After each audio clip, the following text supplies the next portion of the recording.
10 taon ng pagtitiis, nauwi sa isang gintong relo na niyurakan ng dumi ng pagtataksil. Akala ni Teresita, ang pag-ibig ay pagsasakripisyo hanggang sa huling patak ng dugo.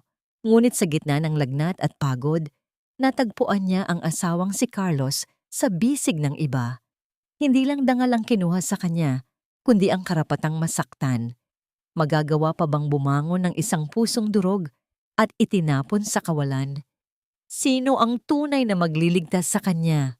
Basta, hindi mo naman kailangang mag-alala sa kanya, Cindy. Isang hamak na makina lang si Teresita sa bahay na ito. Tagalaba, tagaluto, at taga-imprenta ng pera para sa mga luho ko. Hindi ko siya asawa. Isa lang siyang kasambahay na may hawak ng apelyido ko. Ang boses ni Carlos ay tila isang matalim na balisong na humiwas sa katahimikan ng gabi. Bawat salita ay puno ng panunuya. Bawat tawa ay tila laso na dahan-dahang kumakalat sa hangin ng kanilang silid. Sa labas ng pinto, nakatayo si Teresita. Ang kanyang mga kamay ay nanginginig, hindi lamang dahil sa taas ng kanyang lagnat, kundi dahil sa bigat ng katotohanang sumabog sa kanyang harapan. Hawak niya ang isang maliit at pelos na kahon. Sa loob nito ay ang isang gintong relo, ang bunga ng 3 araw at 3 gabing walang tulog, ang kapalit ng 100 unipormeng tinahi niya hanggang sa mamaga ang kanyang mga daliri at lumabo ang kanyang paningin. Nagutom siya, tinitiis ang kumakalam na sikmura para lang mabuo ang perang pambili ng regalong matagal nang pinapangarap ng kanyang asawa para sa kanilang ika-10 anibersaryo. Ngunit ang pangarap na yon ay naging isang bangungot sa isang iglap. Dahan-dahang bumitaw ang kanyang mga daliri sa kahon. Walang anumang tunog ng pagbagsak ang narinig sa makapal na alpombra. Ngunit sa loob ng dibdib ni Teresita, naramdaman niya ang isang malakas na pagkabasag. Tila tumigil ang pag-inog ng mundo. Ang bango ng mamahaling pabango na hindi sa kanya ay humahalo sa amoy ng gamot na kanina lang ay iniinom niya sa pag-asang lalakas siya para sa kanilang espesyal na gabi. Pilit niyang itinulak ang pinto. Ang bawat sentimetro ng pagbuka nito ay tila pagbukas ng pintuan ng impyerno. Doon, sa ilalim ng madilim na liwanag ng lampara, nakita niya si Carlos, ang lalaking pinagmanuhan niya ng buong buhay na nakayakap sa isang babaeng halos wala ng suot na saplot. Carlos! Ang kanyang tinig ay isang pabulong na daing, tila isang huling hininga ng isang taong nalulunod. Nagulat ang dalawa. Mabilis na nagtalukbong ang babae, ngunit si Carlos, matapos ang isang saglit ng pagkahiya, ay biglang nagpalit ng anyo. Ang kanyang muka ay naging kasing lamig ng semento. Walang bakas ng pagsisisi, walang paghingi ng tawad. Bakit ka narito? Hindi ba't sinabi ko sa iyong huwag kang lalabas ng kwarto mo hanggat hindi tapos ang mga tinatahi mo? Ang boses ni Carlos ay wala ng lambing, tanging galit na parang siya pa ang ninakawan. Bago pa makasagot si Teresita, isang mabigat na hakbang ang narinig mula sa likuran niya. Si Doña Imelda, ang kanyang biyenan, ay nakatayo doon na may suot na mapagmaliit na ngiti. Walang gulat sa kanyang mga mata, tanging ang malupit na katotohanan na alam niya ang lahat ng ito. Yumuko si Doña Imelda at pinulot ang gintong relo na nalaglag. Tiningnan niya ito ng may pandidiri bago ito itinapon sa sahig at walang awang tinapakan gamit ang kanyang matutulis na takong. Ang tunog ng nababasag na kristal ng relo ay tila ang tunog ng mismong puso ni Teresita na dinudurog. Huwag kang mag-inarte, Teresita. Wika ng matanda habang dinuduro ang nanginginig na manugang. Dapat ka pa ngang magpasalamat. Pinatira ka namin sa bahay na ito. Binigyan ka ng marangal na apelyido kahit na isa kang hamak na ulila at walang pinag-aralan. Ang pagtanggap ni Carlos sa ibang babae ay hindi pagtataksil, kundi isang paraan para makahinga siya mula sa nakakasawa mong mukha na laging amoy tela at pawis. Ito ang presyong dapat mong bayaran para manatili ang dangal ng pamilyang ito. Isang malakas na sampal ang dumapo sa pisngi ni Teresita mula sa biyanan, dahilan upang mapaupo siya sa sahig. Ang init ng sampal ay humalo sa init ng kanyang lagnat, ngunit ang mas masakit ay ang malamig na titig ni Carlos na tila sumasang-ayon sa bawat salita ng kanyang ina. Nakatitig si Teresita sa basag na relo sa sahig. Ang kanyang mga daliri na puno ng bakas ng mga tusok ng karayom ay dahan-dahang sumayad sa malamig na sahig. Wala siyang mailabas na luha. Ang sakit ay masyadong malalim para sa isang yak. Ang lahat ng sakripisyo niya sa loob ng 10 taon, ang mga gabing ginugol sa pagtatrabaho para mabayaran ang utang ng pamilyang ito, ang mga hapong tinitiis, ang gutom para may maihain sa kanilang hapag, ay nauwi lamang sa ganitong uri ng pagpapakitang tao. 10 taon. Bulong niya sa sarili, ang kanyang tinig ay basag at puno ng pait. Para saan ang lahat ng ito kung ang tingin niyo sa akin ay isa lamang basahan na pwedeng tapakan kapag hindi na kailangan? Tumayo si Carlos at lumapit sa kanya, ngunit hindi para tulungan siya. Kinuha nito ang kanyang panyo at pinunasan ng kamay na tila ba nadumihan nang madikit ang tingin sa asawa. Umalis ka na rito, Teresita. Nakakasira ka ng gabi. Magkulong ka sa bodega at pag-isipan mo kung gaano kakapalaran na hindi kita pinalalaya sa lansangan. Habang hinihila siya ng mga katulong patungo sa madilim na bodega sa ilalim ng utos ni Doña Imelda, isang tanong ang paulit-ulit na humahampas sa isipan ni Teresita. Tila isang alon na pilit siyang nilulunod. Hanggang kailan mo hahayaang ubusin nila ang iyong kaluluwa? Bago mo mapagtantong ang pag-ibig na walang hangganan, ay isang bilangguan na ikaw mismo ang gumawa. Nanatili siyang nakahiga sa malamig na semento ng bodega. Ang kanyang katawan ay nanginginig sa lagnat at ang kanyang diwa ay dahan-dahang lumulubog sa kadiliman. Ngunit sa gitna ng kawalan, isang alaala ang biglang sumilip. Isang bango ng mga bulaklak ng sampagita at isang malabong mukha ng isang lalaking tumatawag sa kanyang pangalan. Ito na ba ang katapusan ng kanyang paghihirap o ang simula ng isang mas malupit pang pagsubok? Ang bawat hininga ni Teresita ay tila pag-inom ng nag-aapoy na lason. Sa loob ng madilim na bodega, kung saan ang tanging kasama niya ay ang amoy ng alikabok at ang malamig na semento, naramdaman niya ang unti-unting pagbigat ng kanyang mga talukap. Ang lagnat na kanina ay nagpapakulo sa kanyang dugo ay naging isang nanginginig, na ginaw, na nanunuot hanggang sa kanyang mga buto. Ang kadiliman ng silid ay tila isang malupit na salamin ng kanyang buhay sa loob ng 10 taon. Isang espasyong puno ng mga gamit na wala ng halaga, itinabi, at kinalimutan matapos pakinabangan. Narinig niya ang pag-atras ng bakal na trangka ng pinto. Ang tunog ng pagkiskis ng metal ay tila isang babala na ang kanyang pahinga ay pansamantala lamang. Hindi kailangang dumilat ni Teresita para malaman kung sino ang pumasok. Ang halimuyak ng mamahaling sabon na hinaluan ng amoy ng tsa ay sapat na para kilalanin si Doña Imelda. Huwag kang magtulog-tulugan, Teresita. Alam nating pareho na matibay ka. Isang gabi lang sa bodegang ito ay hindi makakapatay sa isang tulad mong sanay sa hirap.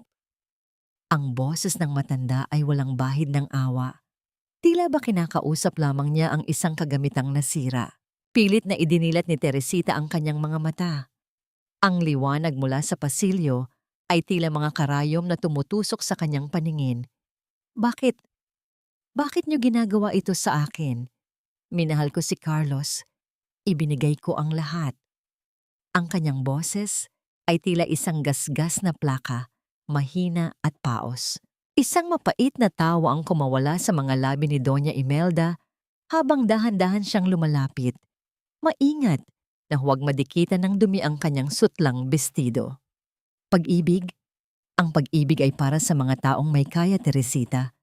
Ang isang tulad mong pinulot lang namin sa kalsada ay walang karapatang magmahal. Ang tanging silbi mo rito ay ang magsilbi at huwag mong isiping makakaalis ka rito nang ganoon na lang. Yumuko ang matanda.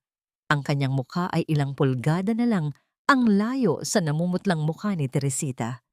Subukan mong magsumbong sa mga kapitbahay o gumawa ng eksena at sisiguraduhin kong buong Pilipinas ay malalaman na ikaw ang nangaliwa.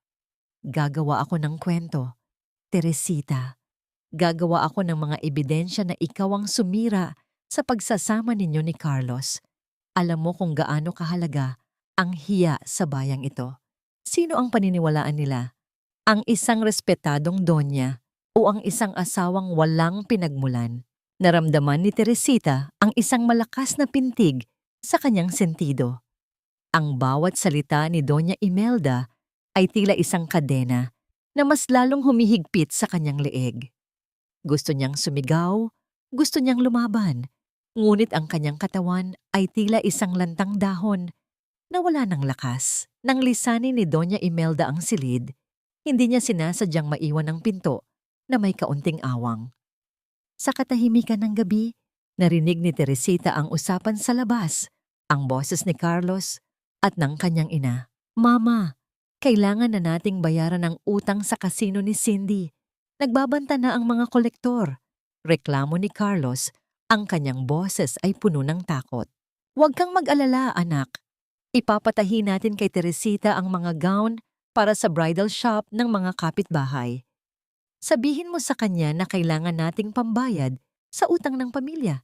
Nagawa-gawa ko lang naman para pilitin siyang magtrabaho ng husto. Ang tangang babaeng iyon, hanggang ngayon ay naniniwala siyang binabayaran natin ang utang ng kanyang yumaong mga magulang. Hindi niya alam na 10 taon na tayong namumuhay ng marangya dahil sa pawis niya, habang tayo ay wala nang natitirang ari-arian kundi ang bahay na ito. Ang mga salitang iyon ay mas masakit pa kaysa sa sampal na tinanggap niya kanina. Ang 10 taon ng kanyang pagpapakapagod, ang mga gabing wala siyang kain para lamang makatipid, ang bawat sentimo na ibinigay niya kay Doña Imelda. Lahat ng yun ay hindi napunta sa pagliligtas sa dangal ng pamilya. Napunta yon sa sugal, sa ibang babae, at sa pagpapanatili ng isang maskara ng kayamanan. Nangalit ang mga bagang ni Teresita sa gitna ng kanyang panginginig. Ang kanyang pagkatao ay hindi lamang niyurakan, ito ay ninakawan. Ang bawat patak ng kanyang pawis ay naging bala na ginamit nila para saktan siya. Sa kabila ng kanyang panghihina, pilit na gumapang si Teresita patungo sa sulok ng bodega kung saan nakatambak ang kanyang mga lumang gamit. Sa ilalim ng isang tumpok ng mga basahan, nakapa niya ang isang maliit na sisidlan, isang lumang lata ng biskwit na itinago niya sa loob ng maraming taon. Doon, nakatago ang ilang liham at isang lumang litrato ng isang lalaking may suot na mamahaling barong, ang tanging alaala na iniwan sa kanya ng kanyang ina bago ito mamatay. Hindi niyo ako mauubos, bulong niya sa hangin habang ang kanyang mga daliri ay humahaplos sa gilid ng lata. Ang akala niyo ay kinuha niyo na ang lahat, ngunit may isang bagay kayong hindi alam. Isang biglang pag-ubo ang yumanig sa kanyang dibdib, nagdulot ng isang matinding sakit na tila ba may sumasaksak sa kanyang baga. Ang kanyang paningin ay muling lumabo at sa huling pagkakataon, bago siya mawalan ng malay, nakita niya ang anino ng isang tao sa may pinto. Isang taong hindi niya inaasahang makikita sa bahay na yon sa ganitong oras. Sino ang estrangherong nakatayo sa pintuan ng bodega at ano ang dala niyang balita na maaring magpabago sa kapalaran ni Teresita? Masyado kang ambisyosa, Teresita. Akala mo ba talaga ay magiging kasing level mo ako dahil lang sa apelyidong nakakabit sa pangalan mo? Ang matinis at mapang-uyam na boses ni Cindy ang bumulaga kay Teresita nang muli niyang imulat ang kanyang mga mata. Hindi na anino ang nakatayo sa pintuan ng bodega. Ito ay ang babaeng kumuha ng kanyang asawa. Suot ang isang mamahaling sutlang pantulog na alam ni Teresita na binili gamit ang perang pinagpuyatan niya sa pananahi. Ngunit, ang mas nagpadurog sa puso ni Teresita ay ang kwintas na suot ni Cindy, isang antigong agnos na may disenyong bulaklak.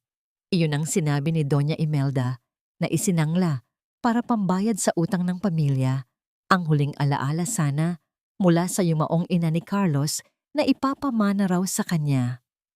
Ang kwintas na yan.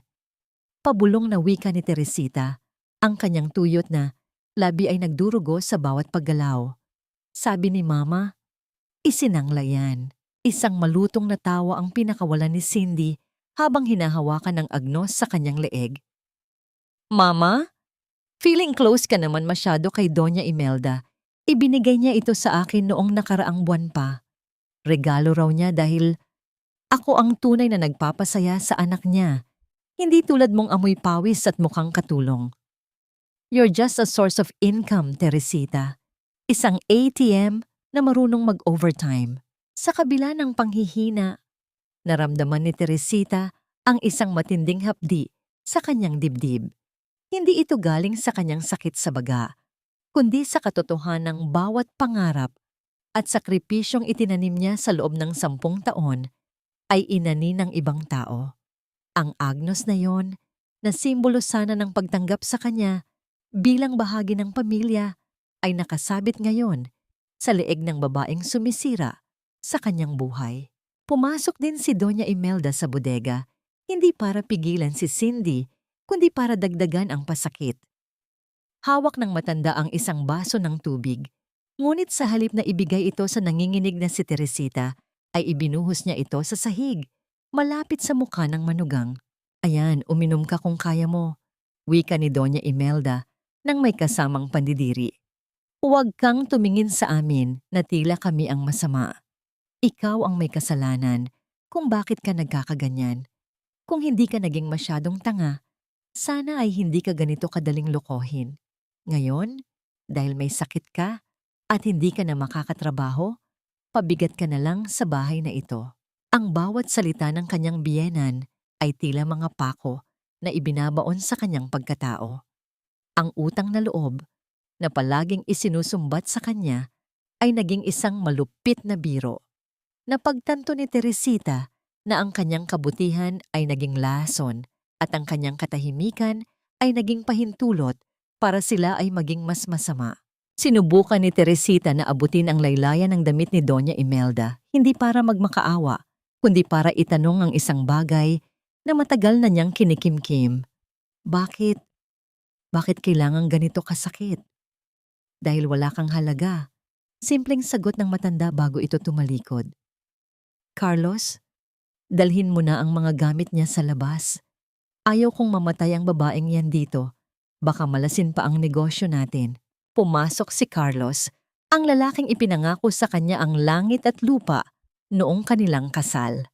Kinuha nito ang maliit na maletang naglalaman ng iilang damit ni Teresita at ang lumang lata ng biskwit na itinatago niya. Nang makita ni Teresita na hawak ni Carlos ang kanyang huling kayamanan, tila nagkaroon siya ng biglaang lakas. Ibigay mo sa akin iyan. Carlos, pakiusap. Ang latang yan na lang ang mayroon ako. Pagmamakaawa niya habang pilit na bumabangon, ngunit ang kanyang mga binti ay tila gawa sa papel na bumigay sa bigat ng kanyang katawan. Imbes na ibigay, binuksan ni Carlos ang lata. Inasahan niyang may pera doon, ngunit nang makita niyang mga lumang sulat at isang kupas na litrato lamang ang laman, ay padaskol niya itong itinapon sa labas ng pinto, diretso sa putikan, dahil nagsisimula na ang malakas na buhos ng ulan. Wala namang kwenta ang mga basurang ito. Gaya mo, wala itong pakinabang. Sigaw ni Carlos habang kinaladkad si Teresita palabas ng bodega patungo sa kanilang garahe. Ang bawat paghatak sa kanyang braso ay nag-iiwan ng pasa. Ngunit ang mas matinding sugat ay ang makita ang kanyang mga alaala na nababasa sa ulan at natatapakan ng mga paa ni Carlos. Habang itinutulak siya pasakay sa isang lumang sasakyan upang dalhin sa kung saan, lumingon si Teresita sa bahay na itinuring niyang tahanan sa loob ng 1 dekada. Sa ilalim ng madilim na langit at malakas na ulan, nakita niya si Cindy at Doña Imelda na nakatayo sa balkonahe, nagtatawanan habang may hawak na baso ng alak. Tila ba nagdiriwang sa pagpapatapon sa kanya. Naitanong ni Teresita sa kanyang sarili habang ang sasakyan ay dahan-dahang lumalayo sa mansyon. May natitira pa bang liwanag para sa isang taong ang tanging kasalanan ay ang magmahal ng higit sa kanyang sarili? O ang ulan bang ito ang magiging huling saksi sa kanyang paglalaho? Nang tumigil ang sasakyan sa isang madilim at masukal na bahagi ng pantalan sa Maynila, dinala siya ni Carlos sa ilalim ng isang waiting shed at doon ay iniwan na parang isang basang aso. Diyan ka na. Huwag mo na kaming babalikan kung ayaw mong masaktan pa. Habang nakahandusay sa malamig na bangko, unti-unting nawawalan ng malay si Teresita dahil sa hirap ng paghinga. Ngunit sa gitna ng bagsak ng ulan, narinig niya ang tunog ng isang marangyang sasakyan na huminto sa kanyang harapan. Isang pares ng sapatos na gawa sa mamahaling balat ang lumabas at isang anino ng payong ang tumakip sa kanyang basang katawan. Sino ang taong ito na huminto sa gitna ng bagyo upang damayan ang isang babaeng itinapon na ng lahat? Huwag kang bibitiw, munting hiyas. Nahanap na kita at hindi ko nahahayaang mawala ka muli. Ang boses na yon ay malalim, punong-puno ng panginginig at tila nanggagaling sa kabilang panig ng isang mahabang lagusan. Sa gitna ng malakas na buhos ng ulan sa pantalan ng Maynila, naramdaman ni Teresita ang pag-angat ng kanyang katawan mula sa maruming semento. Ang lamig na nanunuot sa kanyang mga buto ay biglang napalitan ng init ng isang makapal na coat na itinalukbong sa kanya. Si Don Facundo, ang lalaking kilala sa buong bansa bilang hari ng mga alahas, ay nakaluhod sa putikan. Walang pakialam kung marumihan ang kanyang mamahaling suit, ang kanyang mga mata ay nakatuon lamang sa balikat ni Teresita na bahagyang nakalabas dahil sa punit-punit niyang damit. Doon, sa ilalim ng liwanag ng kidlat, malinaw na kumikinang ang isang maliit na marka. Isang balat na hugis, bulaklak ng sampagita. Ang bawat patak ng ulan na humahampas sa mukha ni Teresita ay tila mga malamig na karayom. Ngunit ang init ng mga bisig na kumakarga sa kanya ay nagbigay ng isang pakiramdam na matagal na niyang nakalimutan. Ang pakiramdam ng pagiging mahalaga. Nang muling imulat ni Teresita ang kanyang mga mata, hindi na ang mabahong amoy ng bodega ang bumati sa kanya. Sa halip, ang malambot na halimuyak ng mga sariwang bulaklak at ang amoy ng malinis na linen ang pumuno sa kanyang mga pandama. Ang kisame ay mataas at may mga disenyong ginto at ang kama kung saan siya nakahiga ay tila isang ulap sa lambot. Dahan-dahan niyang iginalaw ang kanyang mga kamay. Wala na ang mga sugat mula sa karayom, wala na ang dumi ng nakalipas na 10 taon. Ang kanyang mga kuko ay malinis at ang kanyang balat ay tila muling nabuhay. Ngunit sa likod ng marangyang paligid, ang takot ay nananatiling nakabaon sa kanyang puso. Nasaan ako? Bulong niya. Ang kanyang tinig ay tila isang tuyong dahon na hinipan ng hangin. Bumukas ang pinto at pumasok si Don Facundo. Ang kanyang mukha ay puno ng kagalakan na hinaluan ng matinding pagsisisi. Lumapit siya at dahan-dahang hinawakan ang kamay ni Teresita. Tila ba natatakot siyang baka mabasag ang babaeng nasa harap niya. Nasa tahanan ka na, anak. Ako ang iyong ama, wika ni Don Facundo. Ang kanyang mga mata ay nagbabadyang maluha. 10 taon akong naglakbay sa buong mundo para hanapin ka. Hindi ko akalaing ang aking munting prinsesa ay dinaranas ang impyerno sa kamay ng mga taong yon habang ako ay nagpapakasasa sa yaman. Isang mapait na ngiti ang sumilip sa mga labi ni Teresita. Anak, ang alam ko po ay ulila na ako. Ang sabi ni Doña Imelda, pinulot lang nila ako sa kalsada para maging tagapagsilbi nila. Nangalit ang mga bagang ni Don Facundo. Iyon ang kasinungalingang itinanim nila sa iyong isipan para magamit ka nila. Alam ng matandang yon kung sino ka, Teresita. Ang iyong ina ay dating nagtrabaho para sa kanila bago siya nawala at kinuha kanila hindi dahil sa awa, kundi dahil sa kasakiman. Ginamit nila ang iyong talino sa pananahi at ang iyong kabaitan para payamanin ang kanilang sarili. Naramdaman ni Teresita ang isang matinding pagyanig sa kanyang kalooban. Ang bawat sakripisyo niya, ang bawat gabing hindi siya kumain para makatipid ang pamilya ni Carlos ay bahagi pala ng isang malupit na plano. Hindi lang siya basta biktima ng pag-ibig, siya ay biktima ng isang organisadong pagnanakaw ng buhay. Tumingin si Teresa sa kanyang mga kamay na malinis na ngayon. Isang golden moment ang namayani sa silid nang mapansin niya ang isang basong gatas sa tabi ng kanyang higaan. Mainit pa ito at may kasamang maliit na platito ng biskwit. Naalala niya kung paano siya nagmakaawa para sa isang basong tubig sa bodega. At ang pagkakaibang ito ay nagdulot ng isang tahimik na pagtangis. Hindi siya umiyak dahil sa sakit, kundi dahil sa realization na tao pala siyang muli. Don Facundo, bakit ngayon lang? Tanong ni Teresita. Ang bawat salita ay puno ng bigat ng nakaraang 10 taon.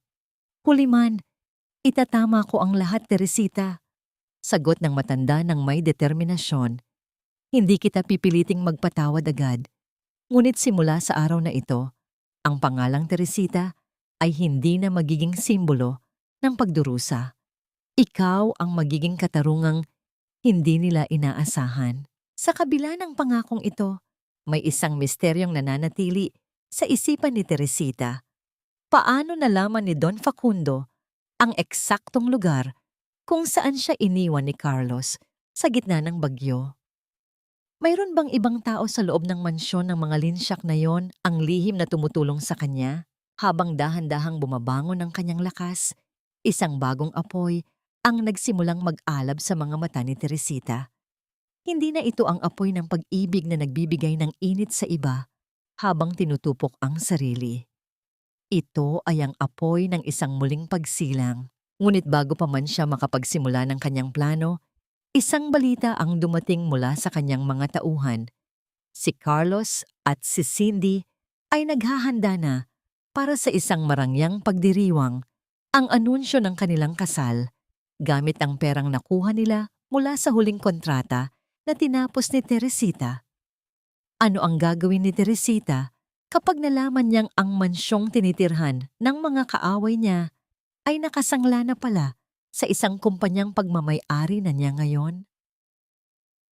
Ang kamay na dating humahawak ng karayom hanggang sa magdugo, ngayon ay may hawak na ng panulat na wawakasan ng inyong huwad na kaharian. Akala niyo ba ay itinapon niyo lang ako sa basurahan? Hindi niyo alam. Ibinalik niyo lang ako sa palasyong tunay na para sa akin. Ang silid-aklatan ni Don Facundo ay amoy luma at mamahaling papel. Isang lugar kung saan ang bawat pirma ay may kapangyarihang bumuhay o pumatay ng isang negosyo.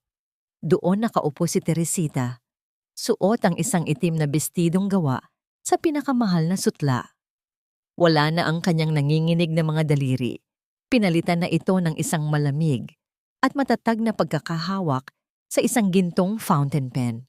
Sa kanyang harapan ay ang mga dokumento ng pagkakautang ng pamilya ni Carlos. Ang bawat pahina ay tila isang listahan ng mga kasalanan ng ginawa sa kanya sa loob ng 10 taon. Anak, handa ka na ba?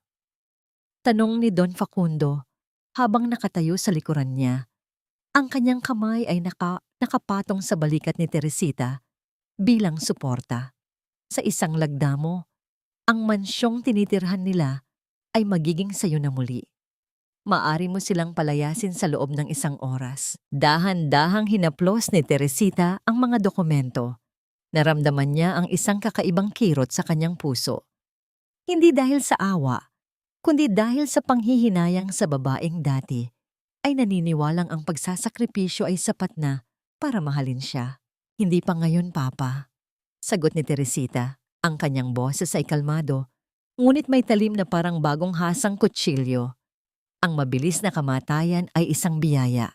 Gusto kong maranasan nila ang bawat segundo ng pagguho ng kanilang mundo, gaya ng ginawa nila sa akin.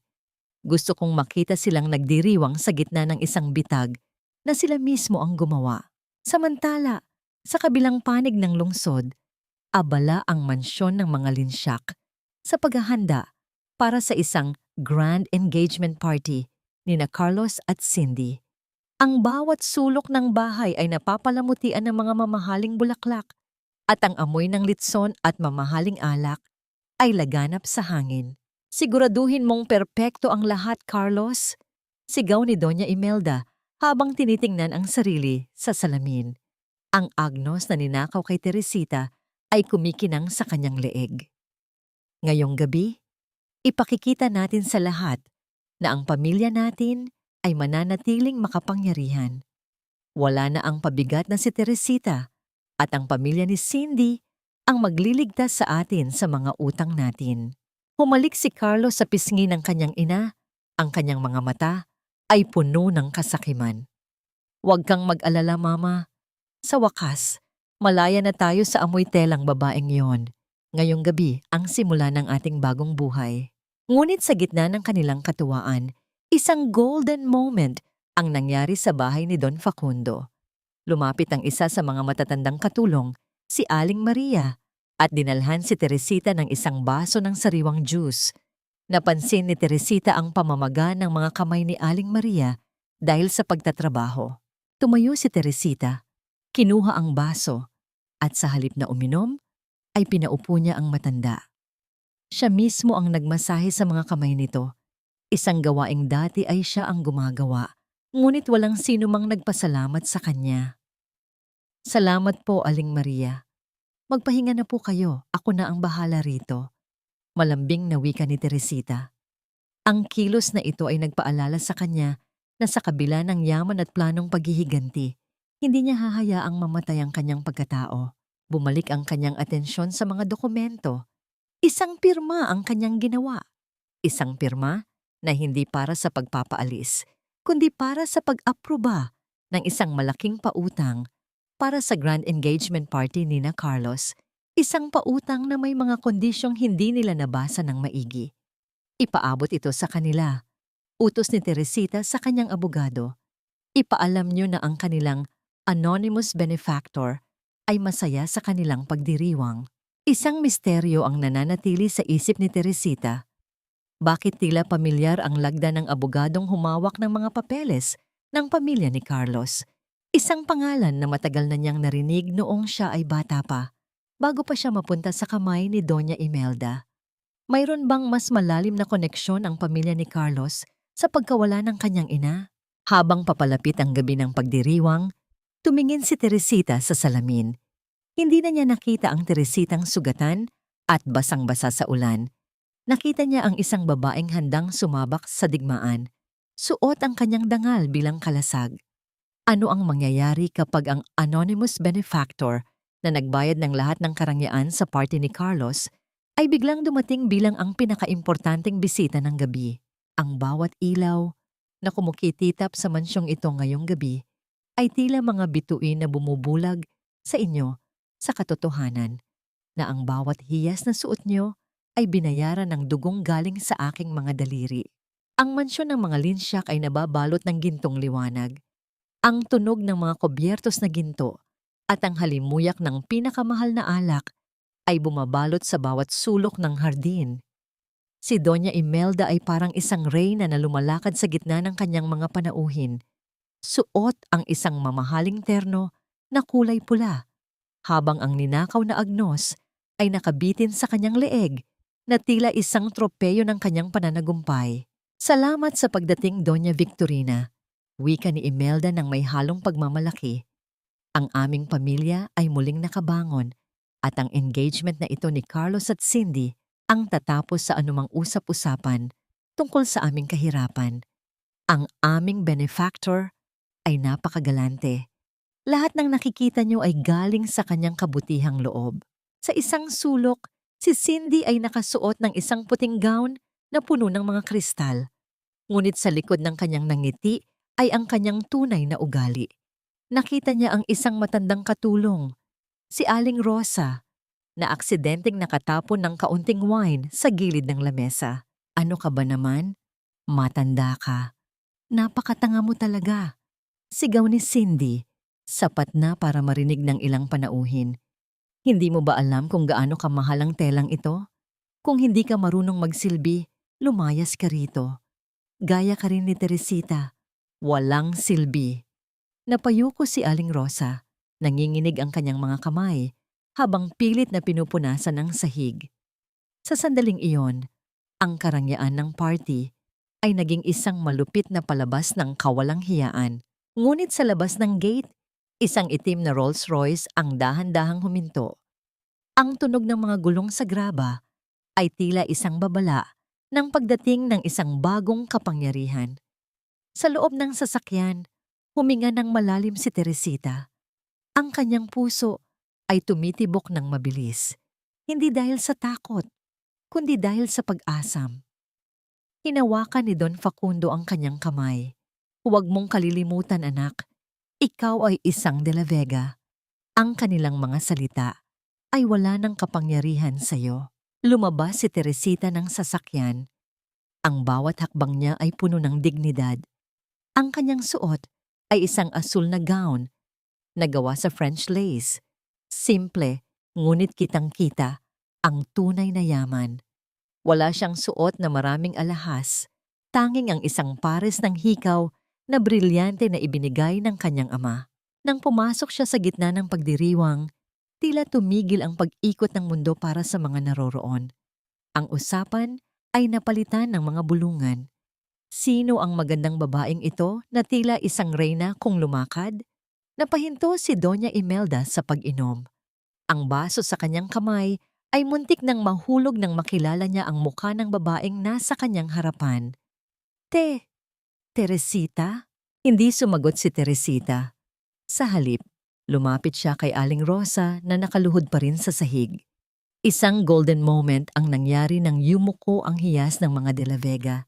Kinuha ang basahan mula sa matanda at tinulungan itong tumayo. Huwag po kayong matakot, Aling Rosa. Hindi na kayo kailanman luluhod sa harap ng mga taong hindi alam ang halaga ng inyong pagkatao. Malaming na wika ni Teresita, sapat na para marinig ng lahat ng panauhin, kabilang na si Cindy na nanlalaki ang mga mata sa galit at gulat. Tumayo ng tuwid si Teresita at hinarap si Doña Imelda. Ang kanyang mga mata ay walang galit, tanging isang malamig na katarungan. Magandang gabi, Doña Imelda. Mukhang napakaganda ng pagdiriwang na binayaran ko. Masarap ba ang alak na galing sa aking bulsa? Isang nakabibinging katahimikan ang bumalot sa buong mansyon. Si Carlos ay lumapit, hindi makapaniwala sa nakikita. Teresita? Anong ibig mong sabihin na ikaw ang nagbayad nito? Ngumiti si Teresita, isang ngiti na hindi umabot sa kanyang mga mata. Hindi niyo ba binasa ang kontrata ng pautang, Carlos? Ang kumpanyang nagligtas sa inyo sa utang noong nakaraang linggo. Ang kumpanyang nagmamay-ari na ngayon ng bawat pako at semento ng bahay na ito ay ako. Bago pa man makapagsalita ang sinuman, may isang misteryong muling lumutang. Isang lalaking nakabarong ang lumabas mula sa dilim ng hardin, ang abogado ni Don Facundo. Ngunit nang makita siya ni Doña Imelda, ang matanda ay biglang namutla at tila nawalan ng lakas. Attorney Valderrama, ikaw? Bulong ni Imelda. Ang kanyang boses ay puno ng matinding takot. Ano ang lihim na hawak ng abogadong ito laban kay Doña Imelda? At ano ang gagawin ni Teresita ngayong ang lahat ng panauhin ay nalaman na ang pamilyang kinikilala nilang mayaman ay mga hamak na nangungutang lamang sa babaeng itinapon nila sa lansangan? Ang bawat salitang binitawan mo laban sa aking pagkatao ay tila mga tuyong dahon na ngayon ay tinutupok ng apoy ng katotohanan. Akala mo ba ay mananatili kang reyna sa palasyong itinayo sa ibabaw ng mga pangarap na ninakaw mo? Ang bulong-bulungan ng mga bisita ay tila isang dambuhalang alon na humahampas sa mga dingding ng mansyon. Si Cindy, na hindi na makatiis sa kahihiyang nararamdaman, ay mabilis na lumapit kay Teresita. Ang kanyang mukha ay pulang-pula sa galit. Ang kanyang mga mata ay nagnininga sa inggit at kawalang paniwala. Sinungaling! Isang malaking impostora. Sigaw ni Cindy, ang kanyang boses ay pumiyok sa tindi ng emosyon. Saan ka kumuha ng perang pambayad dito? Siguro ay nagbenta ka ng katawan o di kaya ay nagnakaw ka. Isang labandera na katulad mo? Imposibleng magkaroon ng Rolls Royce. Hindi man lang kumurap si Teresita. Tiningnan niya si Cindy nang may halong awa. Ang uri ng awang ibinibigay sa isang taong hindi alam na ang bangkang sinasakyan niya ay may malaking butas na. Isang golden moment ang nasaksihan ng lahat nang dahan-dahang kinuha ni Teresita ang isang baso ng champagne mula sa tray ng isang dumaang waiter at itinaas ito ng bahagya. Ang yaman ay maaaring peke in Cindy. Ang gintong suot mo ay maaring utang. Pero ang dangal, iyan ang hindi mo kailanman mabibili. Kahit ibenta mo pa ang kaluluwa mo sa dyablo. Kalmado ngunit makapangyarihang sagot ni Teresita. Si Doña Imelda ay nanginginig na ang mga tuhod. Ang kanyang mga kamay na kanina ay mayabang na humahawak sa agnos ay nakakapit na ngayon sa braso ni Carlos para hindi matumba. Nang humakbang si Attorney Valderrama pasulong, ang matanda ay tila nakakita ng isang multo mula sa kanyang madilim na nakaraan. Doña Imelda, naalala mo ba ang dokumentong pinapirmahan mo sa ina ni Teresita 20 taon na ang nakalilipas? Ang boses ng abogado ay baritono at puno ng awtoridad. Ang dokumentong nagsasabing kusa niyang ibinibigay ang kanyang bahay at lupa sa inyo bilang kabayaran sa isang utang na hindi naman kailanman umiral. Wala kang ebidensya. Patay na ang babaeng iyon. Sigaw ni Imelda. Ngunit ang kanyang boses ay tila isang hiyaw ng isang hayop na nasusukol. Hindi lahat ng patay ay nananatiling tahimik, Imelda. Muling sumabat si Teresita. Ang kanyang mga mata ay nakatuon sa agnos na suot ng matanda. Ang agnos na yan. Ang agnos na sinabi mong isinanglan niyo para sa akin. Iyan ang huling ebidensya. Sa loob ng agnos na yan ay may nakatagong microfilm na inilagay ng aking ina bago siya mawala. Isang microfilm na naglalaman ng tunay na testamento ng mga De La Vega. Isang matinding pagkagimbal ang rumehistro sa mukha ni Carlos. Tumingin siya sa kanyang ina, pagkatapos ay kay Teresita. Sa unang pagkakataon, nakita niya ang babaeng ito hindi bilang isang kasambahay, kundi bilang isang tunay na nagmamay-ari ng lahat ng kinalakihan niya. Teresita, sweetheart, pag-usapan natin ito. Pilit na lumapit si Carlos. Ang kanyang boses ay nagmamakaawa. Sinusubukang gamitin ang lumang taktika ng kanyang karisma. Asawa mo pa rin ako. Lahat ng ito, maaari nating paghati ang dalawa. Kalimutan na natin ang mga nangyari. Isang mapait na tawa ang kumawala sa mga labi ni Teresita. Sweetheart, ang asawa ko ay namatay na sa gabing iniwan mo ako sa gitna ng ulan sa pantalan. Ang kaharap mo ngayon ay ang babaeng sisingilin kayo sa bawat patak ng pawis at bawat luhang inaksaya ko sa pamilyang ito. Lumingon si Teresita sa mga panauhin na tila nanonood ng isang madugong teleserye. Sa lahat ng narito, malungkot kong ibinabalita na ang party na ito ay tapos na. Maaari na kayong umalis, maliban sa pamilya ni Doña Imelda at ni Cindy. Habang dahan-dahang lumalabas ang mga bisita, ang bawat yabag ng kanilang mga sapatos ay tila isang martilyo na pumupukpok sa huling pag-asa ng mga linsyak. Nanatiling nakatayo si Teresita sa gitna ng ballroom habang ang anino ni Don Facundo ay nakabantay sa kanya. Ngunit bago pa man tuluyang makaalis ang lahat, isang malakas na tunog ng pagbagsak ang narinig.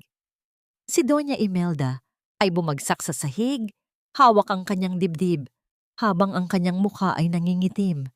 Ngunit sa halip na tumakbo si Carlos para tulungan ang kanyang ina, ang unang ginawa niya ay abutin ang agnos sa leeg nito upang itago ito. Natanong ni Teresita sa kanyang sarili habang pinapanood ang kalunos-lunos na eksena. Hanggang saan ang kayang gawin ng isang anak sa sarili niyang ina para sa isang pirasong ginto? At sapat ba ang katarungang ito para hilumin ang sugat na 10 taon ng bukas? Isang misteryo ang muling umusbong.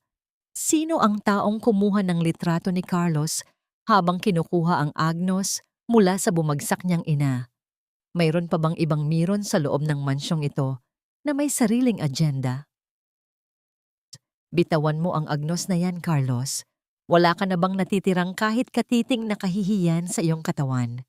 Ang boses ni Teresita ay tila isang hatol na nagmula sa kailaliman ng kanyang pagkatao. Sa gitna ng ballroom na kanina lamang ay puno ng tawanan, ang tanging maririnig ngayon ay ang mabigat at humihingal na paghinga ni Doña Imelda na nakahandusay sa sahig. Ngunit sa halip na lumingon si Carlos sa kanyang ina, ang kanyang mga kamay ay mahigpit na nakakapit sa gintong Agnos. Ang kanyang mukha ay balot ng kasakiman at takot. Tiningnan ni Teresita ang lalaking pinag-alayan niya ng isang dekada ng kanyang buhay. Ang bawat palamuti sa mansyon, ang mga mamahaling kurtina, ang mga kristal na chandelier ay tila nagmistulang mga palamuti sa isang kabaong. Ang lahat ng karangyaan ito ay itinayo sa kasinungalingan at ngayon, sa harap ng kanyang mga mata, ang huling maskara ni Carlos ay tuluyang natanggal. Akin ito, Teresa. Akin ang lahat ng ito. Sigaw ni Carlos. Ang kanyang boses ay nanginginig sa desperasyon habang sinusubukang itago ang Agnos sa kanyang bulsa. Hindi mo pwedeng kunin ang lahat sa amin. Asawa mo ako. May karapatan ako sa yaman mo. Isang malamig na ngiti ang sumilip sa mga labi ni Teresa. Asawa? Ang isang asawa ay hindi hinahayaang mamatay ang kanyang kabiyak sa gitna ng ulan. Ang isang asawa ay hindi ninanakawan ang sarili niyang ina habang ito ay naghihingalo sa kanyang harapan. Isang golden moment ang nasaksihan ng mga natitirang katulong nang dahan-dahang lumapit si Teresita kay Doña Imelda. Sa kabila ng lahat ng sakit, sa kabila ng lahat ng sampal at pangungutya na natanggap niya mula sa matanda, lumuhod si Teresita sa tabi nito. Inayos niya ang gulugulong buhok ng kanyang dating biyenan at hinawakan ng malamig na kamay nito. Huwag kayong mag-alala, Doña Imelda, bulong ni Teresita, sapat na para marinig ng matanda. Tumawag na ako ng ambulansya, hindi dahil sa mahal ko pa kayo, kundi dahil gusto kong mabuhay kayo para makita ang bawat sentimo ng inyong yaman na dahan-dahang naglalaho. Gusto kong maramdaman niyo ang bawat hirap na naramdaman ko. Sa sandaling iyon, pumasok ang mga tauhan ni Don Facundo. Hindi sila gumamit ng dahas, ngunit ang kanilang presensya ay sapat na para manginig si Carlos. Sa isang mabilis na kilos, nakuha ng isa sa mga gwardya ang Agnos mula sa nanginginig na mga kamay ni Carlos. Ibigay mo yan kay Attorney Valderrama. Utos ni Teresita habang tumatayo. Ang kanyang gown ay may kaunting bahid ng dumi mula sa sahig, ngunit mas lalo siyang nagmukhang kagalang-galang. Si Cindy, na kanina pa nakatago sa likod ng isang poste, ay biglang lumabas at sumigaw. Hindi niyo kami pwedeng palayasin. May kontrata kami. Carlos, gawin mo ang paraan. Ngunit si Carlos ay wala nang masabi. Ang kanyang mukha ay nakatungo sa sahig, tila isang basang sisiw na nawala ng tilaok. Ang lahat ng kanyang yabang ay tila sumama sa usok ng mga kandilang unti-unti nang nauubos. Dinala na ng mga paramediko si Doña Imelda palabas ng mansyon. Sa katahimikan ng malawak na ballroom, lumingon si Teresita kay Aling Rosa, ang matandang katulong na lihim na kumuha ng litrato ni Carlos kanina. Isang palitan ng tingin ang namagitan sa kanila, isang tingin ng pagkilala at pasasalamat. Aling Rosa, salamat sa katapangan mo, wika ni Teresita. Mula sa araw na ito, hindi ka na magiging alipin sa bahay na ito. Ikaw na ang mamamahala sa pagpapanatili ng kaayusan dito habang inaayos ko ang mga legal na papeles para maging isang shelter ang mansyong ito para sa mga kababaihang inabuso. Isang matinding hampas ng katotohanan ang dumapo kay Carlos at Cindy. Ang mansyong pinangarap nilang pagharian ay magiging tahanan na ngayon ng mga taong kinamumuhian nila, ang mga mahihirap at sawimpalad. Bago umalis si Teresita, isang misteryo ang muling bumulabog sa kanyang isipan. Isang matandang sobre ang iniabot sa kanya ni Attorney Valderrama na nakuha mula sa isang lihim na compartment sa loob ng Agnos. Sa loob nito ay hindi microfilm, kundi isang sulat na may petsang bago pa mawala ang kanyang ina. Teresita, anak ko, kung binabasa mo ito, ibig sabihin ay nahanap mo na ang katotohanan. Ngunit mag-ingat ka, hindi si Imelda ang utak ng lahat. May mas malaking anino na nagkukubli sa likod ng pagkawala ng iyong ama. Nanigas ang buong katawan ni Teresita. Ang akala niyang katapusan ng laban ay simula pa lamang pala ng isang mas malalim at mas madilim na sikreto.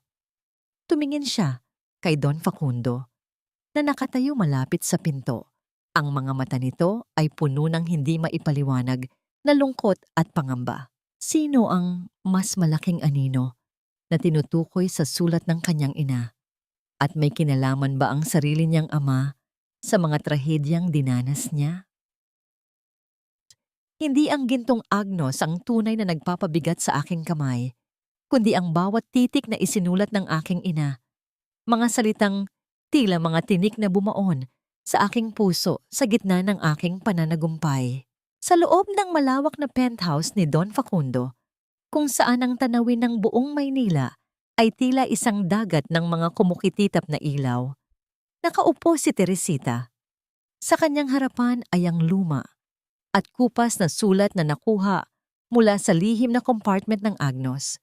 Ang bawat salita ay tila isang babala na nagpapalamig sa kanyang dugo.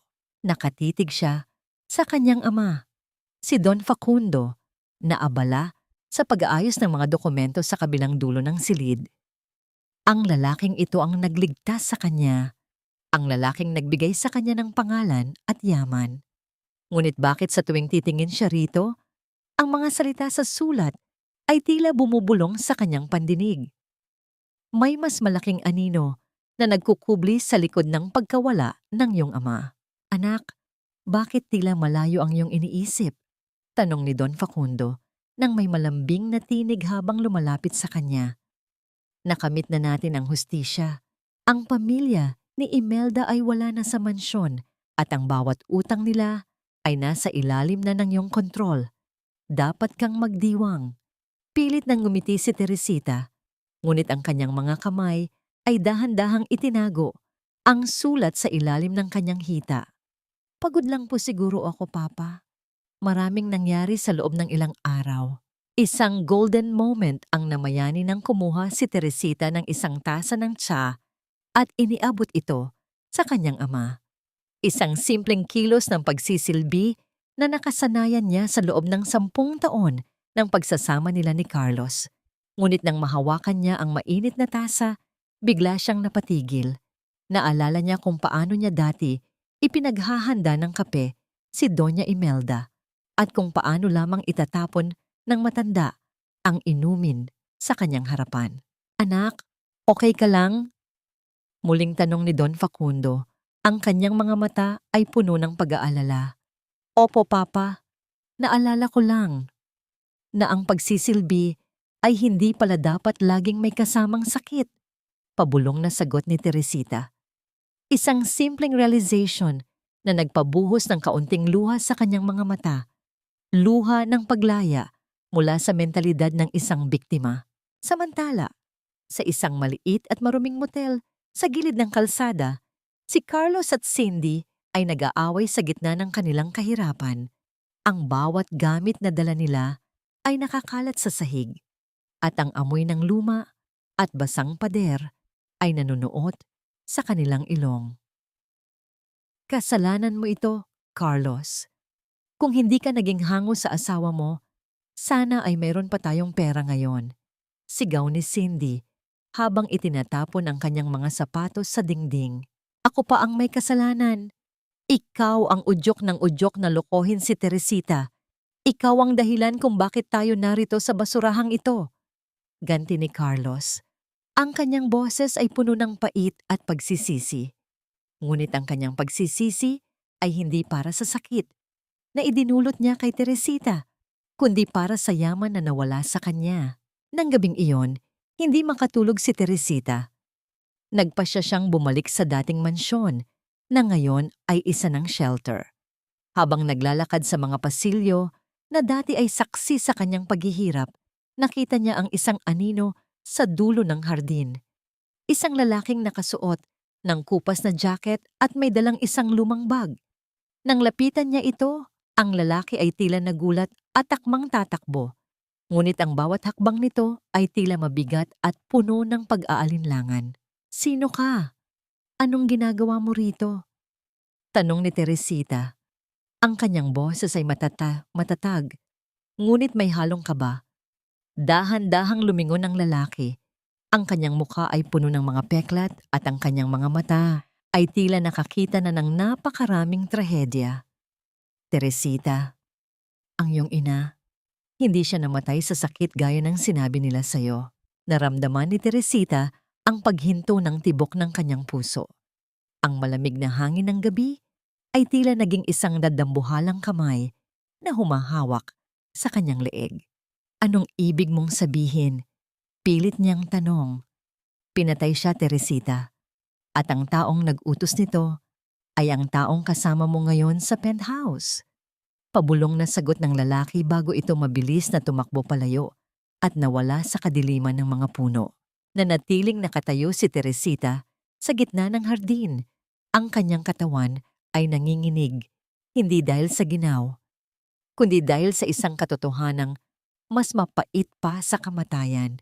Tumingala siya sa langit, kung saan ang buwan ay tila isang saksi na ayaw magsalita. Sino ang lalaking iyon? At maaari ba talagang ang sarili niyang ama ang pumatay sa kanyang ina?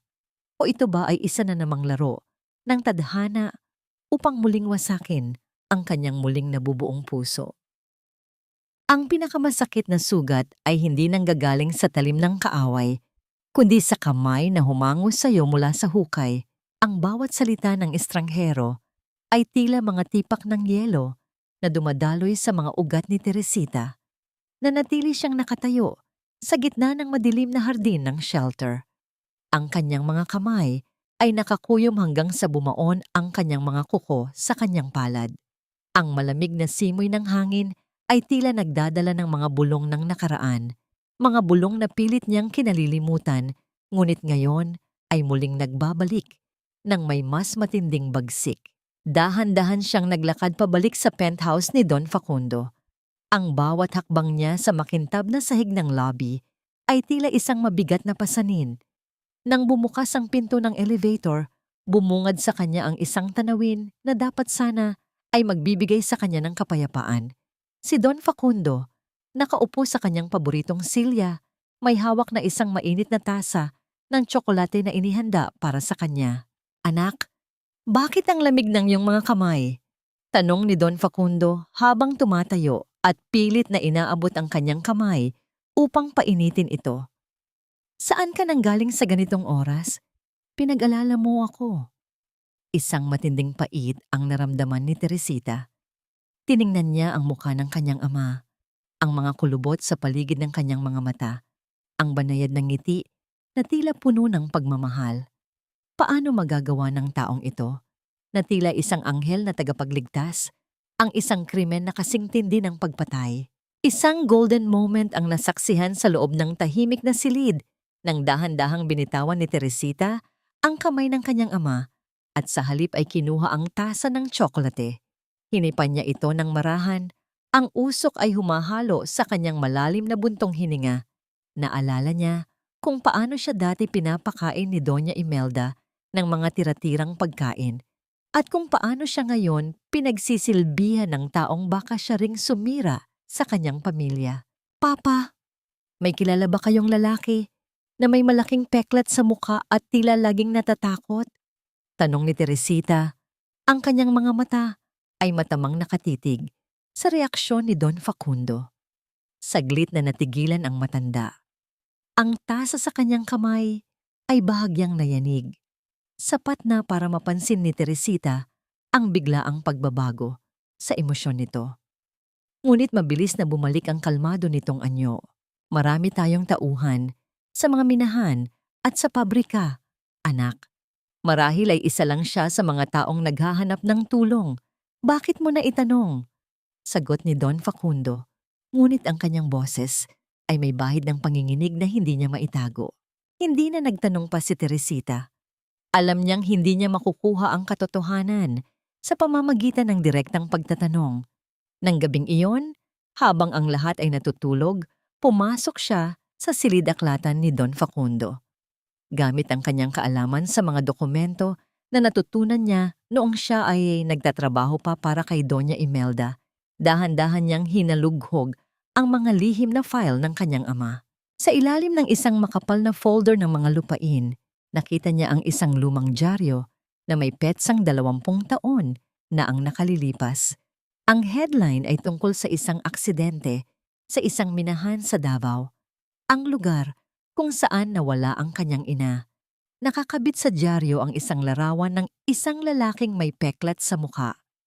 Ang pangalan nito ay Rigor, ang dating kanang kamay ni Don Facundo. Naramdaman ni Teresita ang pagbigat ng kanyang dibdib. Ang bawat piraso ng puzzle ay nagsisimula ng mabuo, at ang bawat piraso ay turo sa taong pinagkakatiwalaan niya ng kanyang buhay. Samantala, sa isang madilim na eskinita, si Carlos ay palakad-lakad habang may hawak na isang maliit na gadget, isang recorder. Nakuhanan niya ang usapan ni Teresita at ng estranghero sa hardin kanina. Isang masamang ngiti ang gumuhit sa kanyang mga labi. Akala mo ay tapos na ako, Teresita. Bulong ni Carlos sa dilim. Kung hindi kita makuha sa pag-ibig, kukunin kita sa pamamagitan ng pagwasak sa kaisa-isang taong natitira sa'yo. Habang binabasa ni Teresita ang ulat ng pulisya tungkol sa aksidente ng kanyang ina, isang dokumento ang nahulog mula sa folder. Ito ay isang sulat ng pag-amin, ngunit walang lagda. Nakasaad doon ang mga huling salita ng kanyang ina. Facundo, bakit mo ito ginawa? Ang yaman ba ay mas mahalaga kaysa sa aming mag-ina? Nanigas ang buong pagkatao ni Teresita. Ang lahat ng kanyang tagumpay, ang lahat ng kanyang paghihiganti kay Doña Imelda ay tila naging walang silbi sa harap ng katotohanan ito. Ang kanyang buhay ay tila isang malaking sining ng panlilinlang.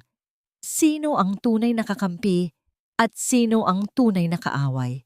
At ano ang gagawin ni Teresita kapag nalaman niyang si Carlos ay may hawak ng bala para sirain ang kanyang ama, ang taong pumatay sa kanyang ina, ngunit nagbigay sa kanya ng bagong buhay? Ang pinakamalalim na gabi ay hindi ang gabing walang buwan, kundi ang sandaling nalaman mong ang kamay na humaplos sa iyong buhok ay siya ring kamay na nagbaon sa iyong ina sa limot. Sa loob ng tahimik na silid-aklatan, ang bawat titik sa sulat ng kanyang ina ay tila mga buhay na uod na gumagapang sa balat ni Teresita. Ang lamig ng papel ay tila nagyayelong-yelo na nanunuot sa kanyang mga daliri. Hindi siya makapaniwala o ayaw niyang maniwala na ang lalaking nagbigay sa kanya ng pangalan, yaman at pagkalinga ay may itinatagong ganito kadilim na lihim. Dahan-dahan niyang itinago ang mga dokumento sa ilalim ng kanyang bestido nang marinig niya ang marahang pagkatok sa pinto. Ang tunog ng bawat katok ay tila pintig ng isang pusong malapit nang sumabog sa takot. Anak, gising ka pa pala? Ang boses ni Don Facundo ay malumanay, puno ng pagmamahal na tila isang mainit na kumot. Pumasok ang matanda na may dalang isang makapal na shawl, isang golden moment, ang nasaksihan sa loob ng madilim na silid. Nang dahan-dahang itinalukbong ni Don Facundo ang shawl sa mga balikat ni Teresita, maingat nitong inayos ang buhok ng dalaga, isang kilos na tila isang ama na nag-aalaga sa kanyang munting prinsesa. Baka malamigan ka rito, Teresita. Ang gabi ay may dalang sakit para sa mga pusong hindi nagpapahinga, bulong ni Don Facundo. Naramdaman ni Teresita ang panginginig ng kanyang buong katawan. Gusto niyang sumigaw, gusto niyang itanong ang lahat, ngunit ang kanyang lalamunan ay tila barado ng tuyong buhangin. Sa halip na lumayo, pinilit niyang manatiling matatag. Ang init ng shawl ay tila isang bakal na nagpapatunay sa kanyang pagkakabilanggo sa pagitan ng utang na loob at ng katotohanan. Kinabukasan, Isang mensahe ang natanggap ni Teresita sa kanyang telepono.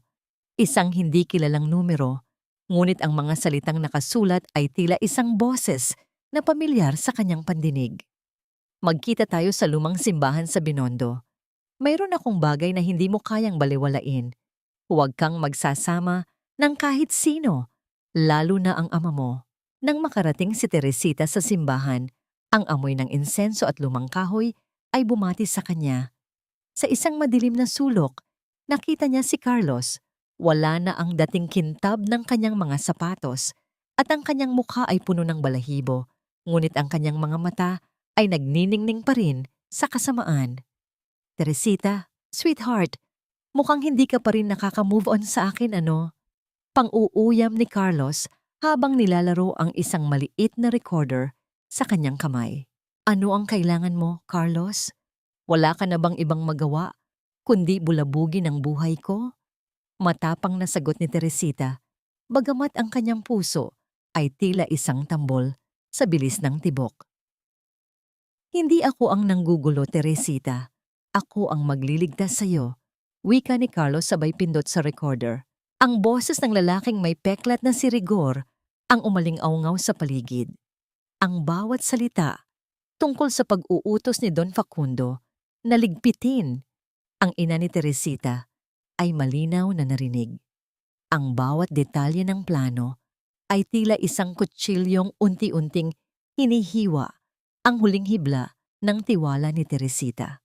Ngayon, pag-isipan mo, lapit ni Carlos, ang amoy ng alak at sigarilyo ay nanunuot sa ilong ni Teresita.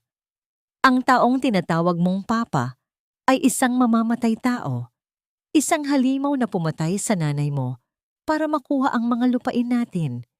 Isang lagda mo lang sa paglilipat ng lahat ng ari-arian ni Don Facundo sa pangalan ko at sisiguraduhin kong hindi lalabas ang recorder na ito sa pulisya. Mapoprotektahan mo ang dangal ng pamilya mo at babalik tayo sa dati. Isang matinding pait ang lumabas sa bibig ni Teresita. Tiningnan niya si Carlos nang may sukdulang pandidiri. Akala mo ba ay maniniwala ako sa isang tulad mo? Nagagamitin mo ang kamatayan ng nanay ko para makuha lang ang yaman na kailanman ay hindi naging sayo. Desperado na ako, Teresita. Wala na akong pamilya, wala na akong bahay. Kung babagsak ako, isasama ko ang lahat. Sigaw ni Carlos. Ang kanyang boses ay tila isang hiyaw ng isang hayop na nasusukol. Tumalikod si Teresita at mabilis na lumabas ng simbahan. Ang bawat hakbang niya ay tila isang pagtakas mula sa isang bangungot na wala ng katapusan. Ngunit nang makarating siya sa labas, nakita niya ang sasakyan ni Don Facundo na naghihintay. Bumukas ang binto at lumabas ang matanda. Ang kanyang muka ay hindi na puno ng lambing, kundi ng isang madilim at malamig na awtoridad. Sino ang kausap mo sa loob, Teresita? Tanong ni Don Facundo. Ang kanyang boses ay tila isang dagundong ng kulog sa gitna ng maaraw na tanghali.